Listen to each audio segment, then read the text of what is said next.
Yes, it's Awesome. done, Michael. Episode 7, I believe it is. I don't know. A lot of episodes we've made, Michael, eh? Absolutely. It's hard to keep track. Richard, this forthcoming weekend, how do you see that one happening? How do you see it materialising? Fabio Wardley defending his WBA interim title against Joseph Parker, who's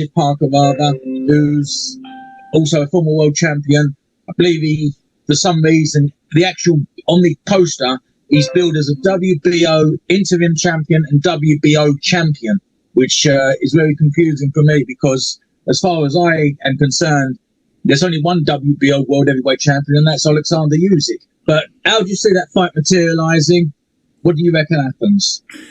You know, Michael, as I told you, I don't know very much, Mr. Wardley. I've seen a few fights with him, you know. I think he's a good fighter. He's younger, I think, than Mr. Parker. He's very strong, you know. He's fast.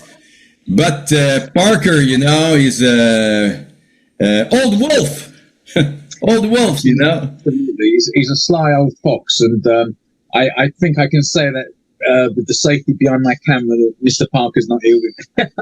But no, he is a sly old fox. He's been around the block quite a number of times. He's pretty much proven himself at world level. For me, Wardley's just won this WBA interim title, not far from here in Ipswich, and he didn't actually look too good in winning it. I mean, he was basically comprehensively getting outboxed by the Australian guy, Uni, his name is, or Uni, I don't pronounce that. And it was pretty much a come-from-behind knockout. It was actually go alongside the great come-from-behind knockouts like Jorge Castro versus John David Jackson for the WBA World Middleweight title way back 30 years ago, 1994. And obviously, you know, more famously, Rocky Marciano with Jersey Joe Walcott in 1952, when Marciano was trailing behind on the scorecards, and gosh, he hit Joe with Susie Q and knocked him out for the count to win the world title. Again, another one was Mike Weaver versus John Tate for the World Heavyweight Championship, the WBA version. Pretty much, in essence, the same version that they're boxing for the O2 on Saturday. And that was when he knocked out John Tate. He was trailing behind all the scorecards. 15th round, Tate only had to keep erect, keep out of the way, and Weaver landed his right hand, and the rest is history. That fight, there's a funny photo, actually, of that fight when the referee is basically administering the count to Tate, who's on the floor, and Weaver chucks himself onto the floor. So it looks like a double knockout. But no, Weaver, again, came from behind, and to win the championship. And the same with Wardley against Uni when he won the world title this past June the 7th in Ipswich at the open air. So, you know, for me, it's one of those. There's a lot of tangibles there. Wardley can punch, obviously, and he needed his power. You know, he's answered one question. He's got good late rounds power to do what he did from the come from behind nature of his knockout win over Uni for the WBA title, the interim championship. That was a classic come from behind KO. But the thing is with Wardley, I believe he never really ventured so much into the upper echelon. This was his first venture. I think so. I think also the same thing, Michael. Yeah. But he's got power, this gentleman. Absolutely. And he's got something that's very important with a puncher. You get punchers that can go in there early and punch themselves out early, and they can't manage a stoppage late on in a contest. But he's proven one thing: he can knock them out from either round 1 or round 12, and he's got that, you know, important punching power, and that's late rounds power. It's what genuine punchers have. You know, they're very heavy-handed, and if they connect on a guy, it's it. That's it. It's over, and that's exactly what he did against Uni in winning the WBA interim. And you know, that's one box that he ticked.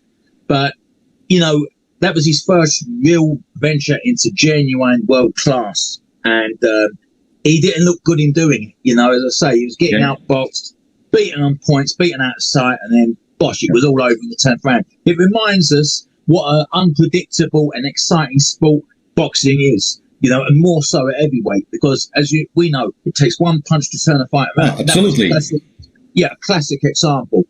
But yes, he can be outboxed, and this is a very, very risky defence for him. It's a difficult assignment indeed at the O2, and this is the big stage. Michael, as he told you before, Wardley, he said, it's the fight of my life. It's the fight of my life, it's billed as all or nothing. And that is it. I mean, the winner goes on to possibly get a crack at the true world champion, Alexander Usyk. Yes. This is in essence, in the old days, 20, 30 years ago, this would have been billed as an official eliminator for a world title. This is what it would have been. No ifs, no buts. It would have been just an eliminator. But nowadays, no disrespect to Fabio Wardley or Joe Parker, who's fighting for this championship, to me, it's not a genuine world championship really on the line. The genuine world champion is Alexander Usyk, and I'll say that for one reason. You've also got the WBA regular champion, who's from Bulgaria, Kubet Pulev, who fouled against Vladimir Klitschko and Anthony Joshua in subsequent respective world title challenges. But he's become the champion of this WBA regular championship, and Usyk has been, or rightfully so, elevated to WBA super status, super champion status. It's really ridiculous. I mean, because there is only one world champion, and there's no valid excuse from the World Boxing Association to start trying to demean Usyk. It's a classic example of, let's just find any excuse. Let's just create an interim champion and a regular champion, but we'll be nice to Alexander, the true champion. We'll call him the super champion. It's all about money. That's all it is, sanctioning fees. And it confuses the fight man.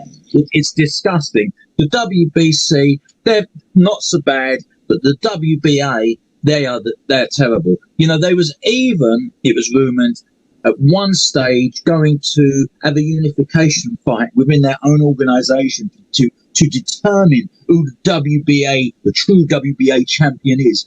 And it's just pathetic. And I believe they've done this in most of their weight classes, through boxing, 17 or so weight classes that there is. But getting back to the fight, the preview, I really would love to see Wardley do it. He's almost local to where I live, but I don't know if he's going to pull it out this time. I really don't.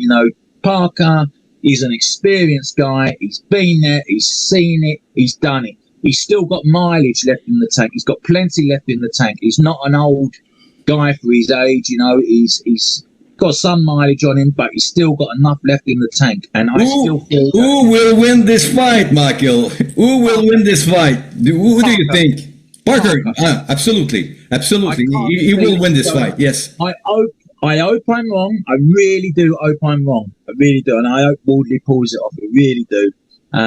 But I just can't envisage him doing so.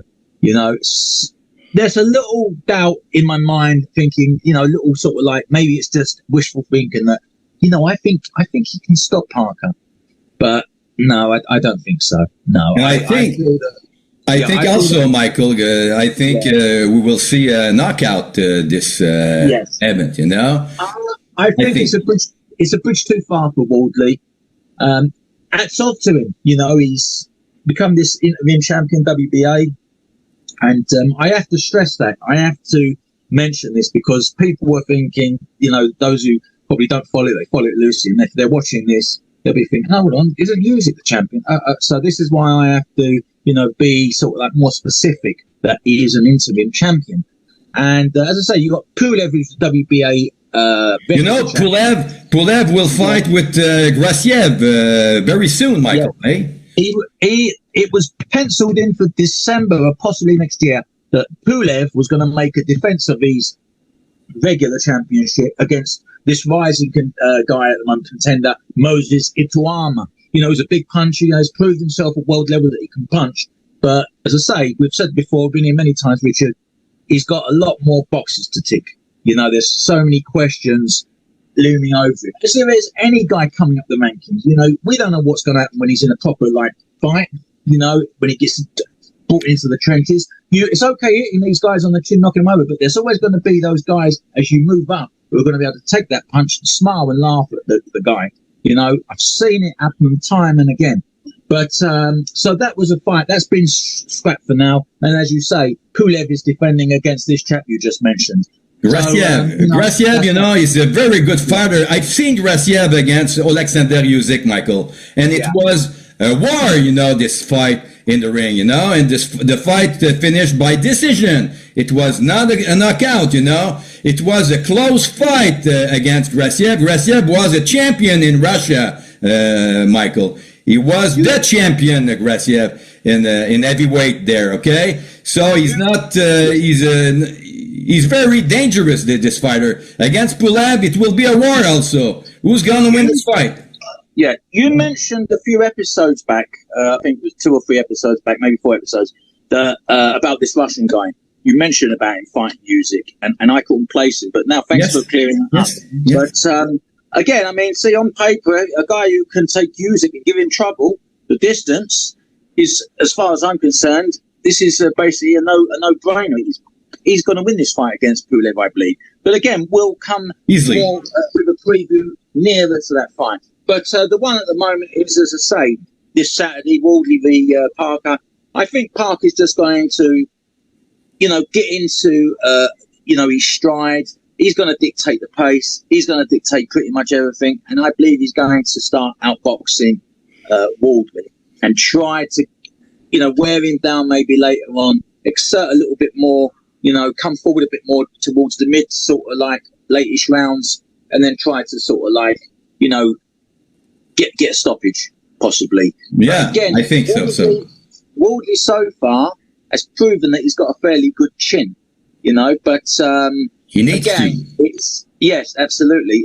Parker to me is a different ball game compared to fighting a guy like Uni in comparison to fighting someone like Parker, because Parker, he's been there, he's seen it, he's worn the t-shirt, he's chucked the t-shirt out.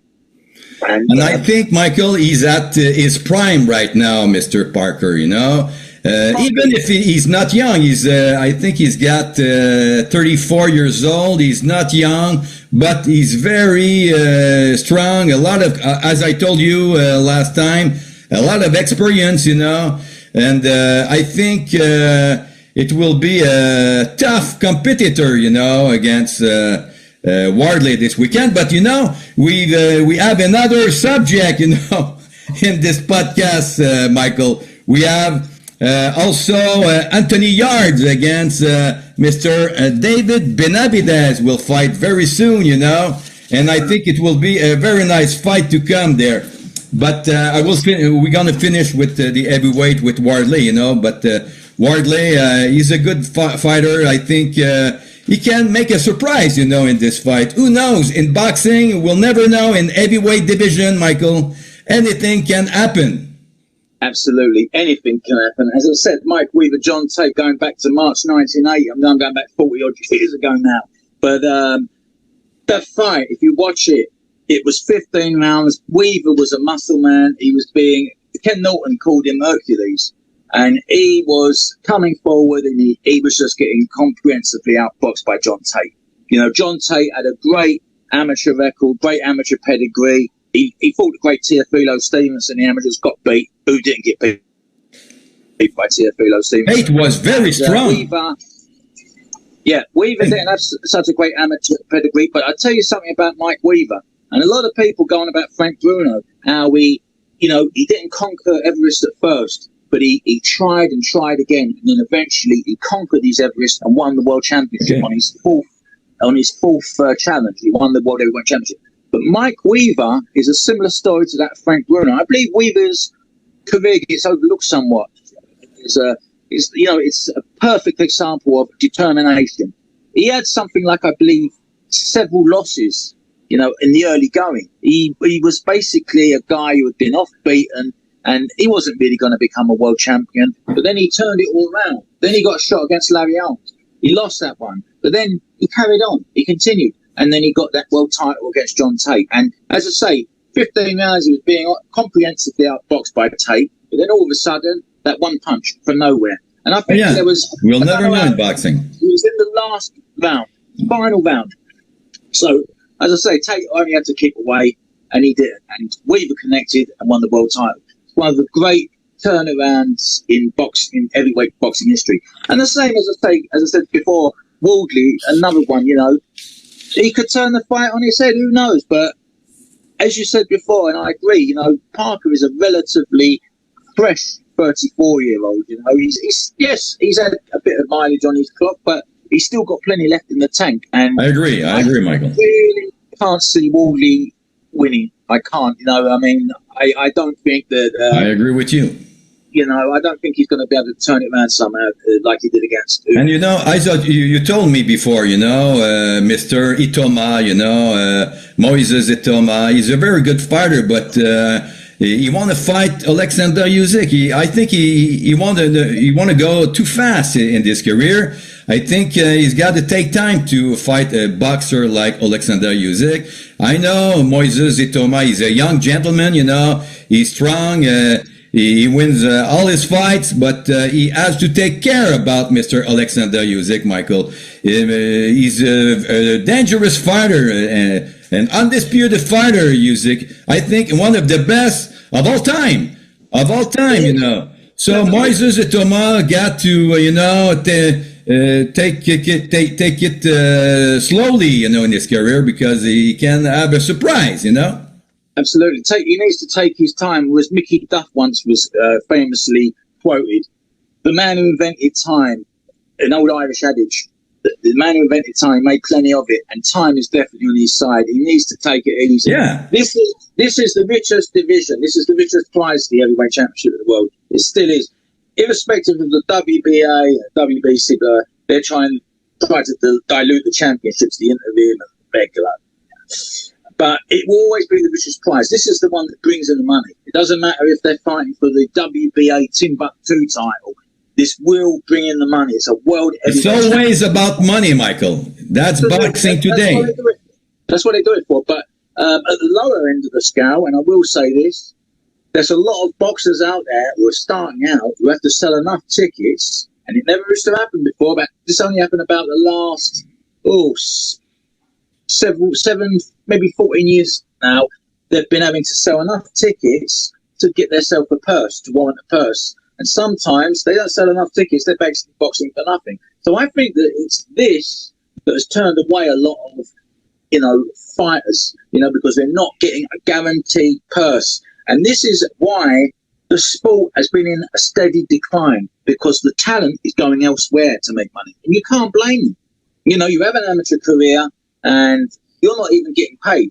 Back in the days of Kawasaki, when he was coming up, all of those guys, anybody, they was always getting a guaranteed fight purse. That's why they call it professional boxing.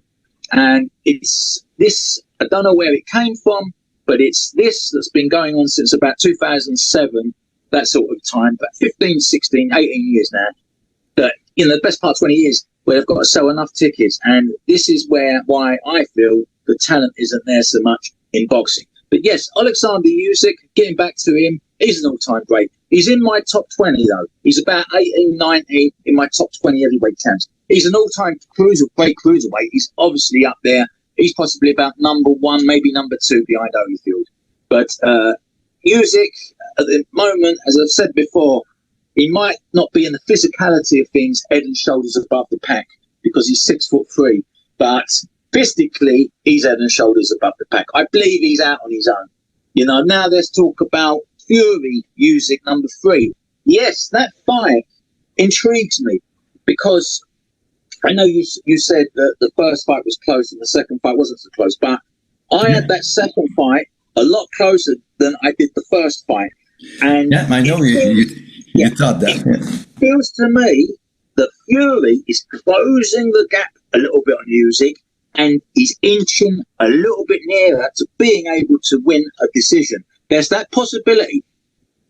But Michael, I have something to say about it. It's very important, Yes. I think the second fight, Usyk, Fury, Usyk was a little bit too heavy for this fight, you know. The first fight, I think he was at the very great shape. He was very good, you know, very fast. A little bit outboxing Usyk before the ninth rounds. We know that, but he was very good. But I think the strategy about Fury, he's got to be slim. He's got to be in shape. He's got to be not too big for this fight because he won't win this fight if he's at 270 pounds. I think it's too much. It's ridiculous. This is the thing. He was banking on a stoppage victory last time in the second fight. That's why he came in heavy. He was going to knock Usyk out. Well, it didn't happen, as we know. 36 minutes of championship boxing.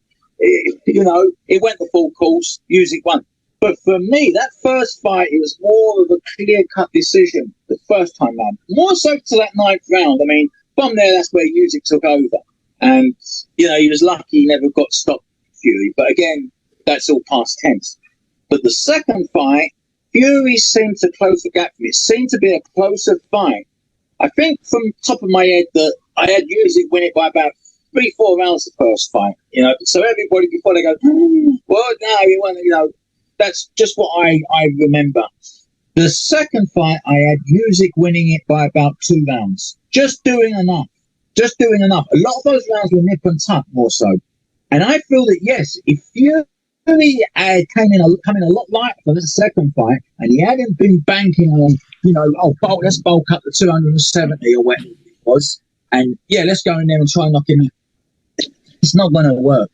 You've got to be light. You've got to wait for that KO to come. And Fury knows that. We all know that. An old head on. But Michael, at the end of the second fight, I've seen Fury, tired at the end of the fight because I've seen the arms, was down. He had some problem to fix the arm up to fight. It was the indication he was a little bit tired in the end of the fight. But at the first fight, he was slim, he was sharp, he was fast, he was everything to win this fight. But the ninth round was pathetic, for Fury. It was I don't know, but the lights went down, at this round for him. But I think Fury can win a fight against Alexander Usyk. And in my chronicle, one of my chronicle that I've made, I've told that, I told that Usyk can win a fight, and he knows that, he can win a fight against Usyk. I'm absolutely convinced about this, Michael. If it come in not so heavy, that did not help him. That hindered him. And as I said before, he seemed to be banking on, getting the stoppage, and it never happened. Usyk has been man far too long. When I said earlier, I should correct myself. I wouldn't say a young head on young shoulders or a young head on old shoulders. He's got an old head on his shoulders, Fury, and he should know better than that.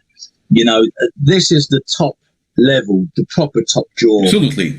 And, Fury, if he'd been a lot slimmer and he hadn't paid too much attention to coming in heavy and trying to get the stoppage or knockout, whatever, then he would not have run out of, as you say, steam so much. But for me, he seemed to perform that bit better in the second fight. He just seemed to be, to me, closing the gap.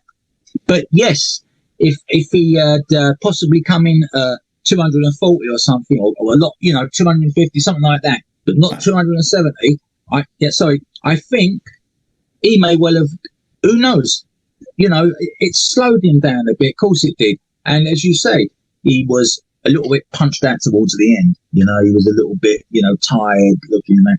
So it never helped him. I mean, Fury's hardly a ballet dancer. He's an ungainly type of looking guy. But looks, the way he looks, it belies his ability because he is a good boxer. But for me, Usyk only just won that fight for me. I know you had it a lot wider, but Fury, if you're coming a lot lighter to the second fight, it may well have been a much, much closer fight. He may well have nicked it, Fury. But this is something that he needs to concentrate on in the the third fight. A lot of people are saying there's no need for a trilogy. You know, Usyk won the fights easily. Yes, there is a need for this because this fight will always add intrigue because both fights have gone the distance. The first fight, as I say, I thought Usyk. The second fight, I thought, is it really needed this second fight? But yeah, we got it. And now, the way I felt that Fury, albeit though he was overweight, performed, he seemed to bridge the gap a little bit. He seemed to be inching closer to me on my personal scorecard. And it was a close fight. So this third fight, it adds intrigue to me because Fury knows that he wasn't too far out. And as far as I'm concerned, he felt that he won that fight. Yes, but did you remember, Michael, the fight with Fury and Vladimir Klitschko? He was very good in this fight. I want to see this fighter as I've seen against Vladimir Klitschko, you know. He was perfect in this fight, and I wanted to see a boxer like that against Alexander Usyk, Michael. Yeah, he needs to, as I say, come in a bit lighter, and I think that will, you know, possibly he will be a lot quicker.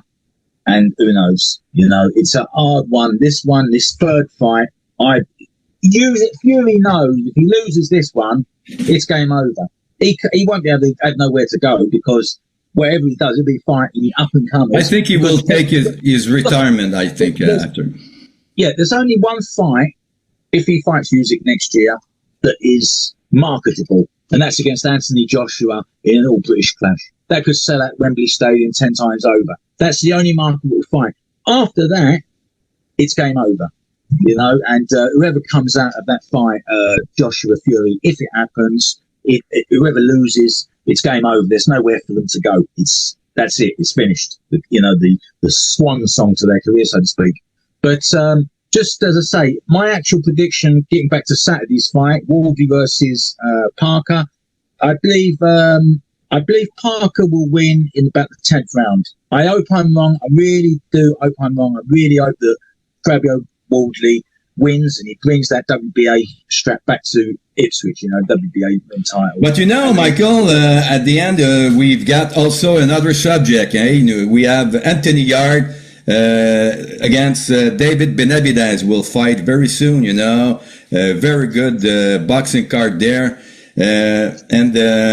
You know, I've seen Anthony Yards against Mr. Kovalev. You know, did you remember this fight?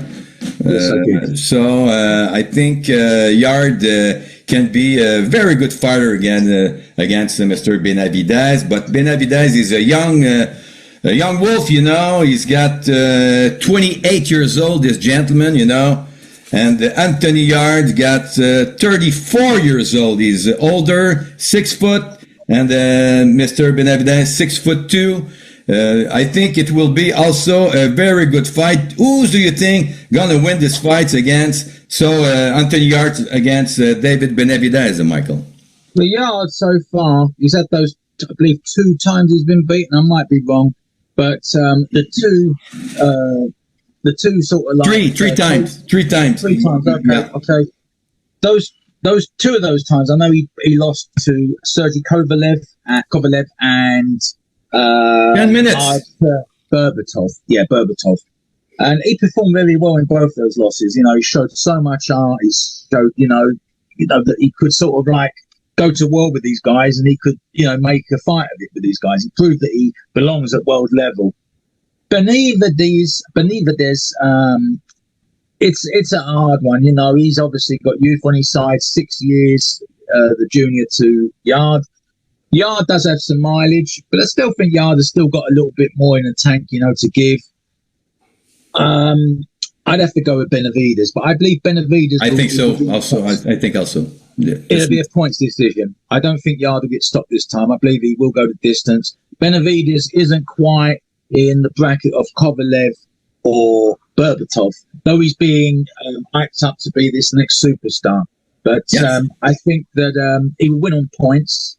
And Yard still has options. You know, who knows? I mean, we had a guy over here called Dennis Andries who was a three-time world champion, WBC light heavyweight. And Andries, he was a guy, he didn't start boxing he's from where I am from originally. Well, not far from me. I was born in Bethnal Green, and he was from Hackney, down the road from there in East London. And, Andries was a guy who, he didn't start boxing until he was age 20. He used to go to the fun fairs and look for punch-ups, street fights at the fun fairs, Oh, yeah. And chances are I was probably at the fun fairs, at the same fun fair as him when I was about 3 or 4 years of age. But Dennis turned to boxing when he was about age 20, and he is a tough guy, a very uncompromising guy. A little bit crude, he was, but he had his losses. He became a British champion. He was boxing in small places like in Southend and in Watford. Absolutely. Places like that, up in the Midlands. And, he was going under the radar. But Dennis had a lot of determination, and he got to a world title. Just like, he is similar to Yard in essence, the way they're built similar. Yard's a bodybuilder, but Andrews had that similar physique, the same sort of style. Obviously, Andrews is a much better fighter, and was a much better fighter. And Andrews, he won the world title against a guy called J.B. Williamson, just Bad Williamson, and it wasn't a particularly great fight. This was I'm going back 39 years ago in April of '86, and he won the world title. And then he boxed in his first defence one of our beloved sons over here, Tony Sibson, who boxed Marvin Hagler for the world middleweight in February of '83. And Sibson gave a great performance, but he was well beaten, but he put up a good show. But anyhow, he didn't quite weigh enough, Sibson, for the Andrews fight. He was a big built middle, but he was not big enough for light heavy. And he actually put rocks in his pockets at the weigh-in to come in at 12 stone 7 or thereabouts. And Andrews bulldozed in, blah, blah, blah. His next defence, he came up against Thomas the Hitman Earns. And Earns, I mean, he put up a great show. He at the art of the line in that fight. That was in Detroit at the Cobo Arena in March of '87, and he got well beat. He got well whacked by Field, but he put up a great show against the legendary Tommy Earns. But the thing is, Emmanuel Stewart took on Dennis Andrews after everybody thought, including myself, it's probably over for Andrews now. He got well outclassed against Earns. But then Manny Stewart took him on, Emmanuel Stewart, Earns' guy, and he joined the Kronk stable, and he took a rough diamond in Andrews and he polished him. And Andrews, a lot of people, I don't know if they know this, he was never born in Britain. He was born in Guyana, British Guyana, South America. He's South American. But Andrews, he showed so much determination. He came back from that loss. He beat a guy called Jamie Howe, who was a rock-hard fighter in his first comeback fight after Earns. Then he went on to beat one of my favourite boxers, Bobby Chappie Ches, a former world champion himself at light heavy. But then he got into a world title, won that, and believe it or not, of all places, a Cow Palace. This was the day before Mike Tyson fought Frank Bruno in 1989. And then he lost that to Jeff Harding. He was meant to fight Donnie Lalonde, the Canadian, Donnie Lalonde. Donnie Lalonde. And that fight never happened. He got a last-minute substitute, Jeff Harding, and then they went on to he won that fight, Harding did. But then he exacted revenge over Harding, and then in their third fight, it was a terrific trilogy. If you want to watch a great series of fights at light heavy, great trilogy, Andrews Harding is the one to watch. And then he lost to Harding in an absolute thriller. And believe it or not, he boxed at a Cow Palace in winning the world title, and then he boxed at in a cinema. It was in a cinema, Hammersmith Odeon. Oh, yes. His last world title. But then Andrews carried on, and he didn't quite hit the heights again. He went up to cruiserweight, won the British title, but he never quite hit the heights at world level, and he finished life as a cruiserweight. But there was going to be a fight against Bobby Ches, who had beaten before, who went on to win from light heavy to cruiserweight to win the world title, cruiserweight WBA version. So that one never actually came to fruition. But Andrews is a lot like Yard. They're that similar type of guy. They'll lose if they lose, but they'll lose in a war. And for all their limitations, they have got that. They've got what counts balls. They've got bravery. Pardon my French, the bravery. and they've got a lot of art. And that's art is something you can't teach. You know, it's that's and also they've got punching power, especially yards. I mean, Yeah, absolutely, Michael. We have another subject, Michael. Before the end, you know, we have Dimitri Bivol against Arthur Beterbiev. Three. Right? Is that definitely happening, or is that No? It won't happening because I think Bivol had a problem. You know, surgery. He had a surgery. You know. And he can't fight in 2025, but he can fight in 2026. And, you know, a lot of people said he can't fight Benavidez, you know. But I think in my opinion, you know, he won this fight by majority decisions against Mr. Arthur Beterbiev. And I think he can't surf like that to go to see other fighter if he didn't make, you know, the fight number 3. I think personally, because it was a very tight fight, you know, the number 2. So I think I would like to see, you know, Bivol and Beterbiev 3, you know, and it's supposed to be in Russia, this fight, but it won't happen. I don't know why it won't happen, but maybe because Bivol had a problem with his health, maybe. But I would like to see this fight, the number 3, Michael. What do you think about it? It's a fascinating fight, and they've both got to win a piece.